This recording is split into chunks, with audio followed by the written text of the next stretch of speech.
Thank you for being here. Thank you for letting me be here. I think I've been in all the coal mines in this area.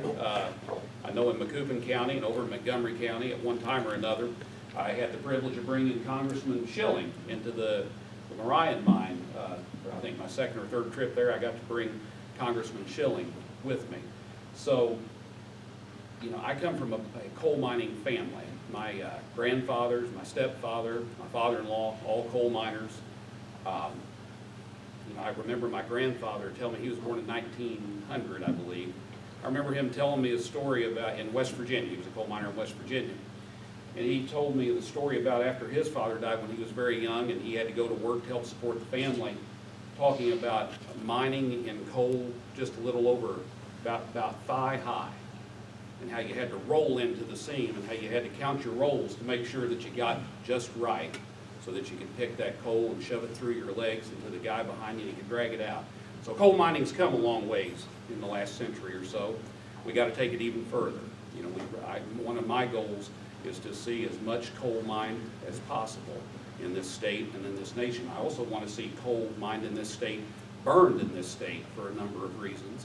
One of the reasons I'm so pro-coal is that I don't think there's any more direct path to middle classdom than a coal mining job. You don't have to worry about who your mommy or daddy was. You don't have to worry about how many degrees you got. It's an opportunity for a man or a woman to graduate from school, stay in their community that they love, raise a family, have a couple of cars, take a vacation, and live the American dream. And unfortunately, too many jobs around the nation are not those kind of jobs. When we create jobs this day and age, unfortunately, not too many good paying manufacturing jobs, mining jobs, the kind of jobs that made this country great, that allowed for the middle class to flourish. So I've always been with you. I've been proud to be with you. I'll be proud to stay with you should the people of the 50th District give me the opportunity to stay there. Hard-working people have very few people on their side, it seems like, in government these days. It seems like you got people in government trying to take care of the people up at the top. You got plenty of people taking care of people down here, but you got nobody taking care of the hard-working people in the middle who actually pay the freight. And so the opportunity to serve you is probably the greatest privilege I've ever had, serving in the legislature for about 5 years now, almost to the day, 5 years ago in January. It's the greatest honor I've ever had, the opportunity to serve. I'll tell you this, I actually worked coal mine construction for a couple of months in Fellowsville, West Virginia. I got hired out here, a company by the name of Gunther Nash. I bet some of you know about that outfit.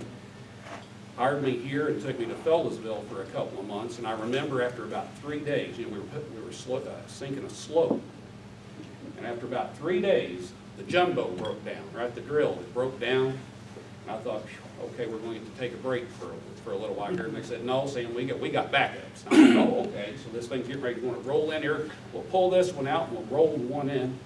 And they brought these things in called jackleg drills. And I learned a very valuable lesson that day. Jumbo good, jackleg, you better eat your cornbread and beans before you go to work. So my father-in-law retired from the Monterey mine here for many, many, many years. He was he pinned top.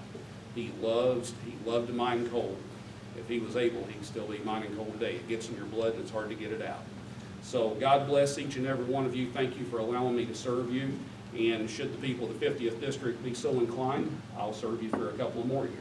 Thank you very much.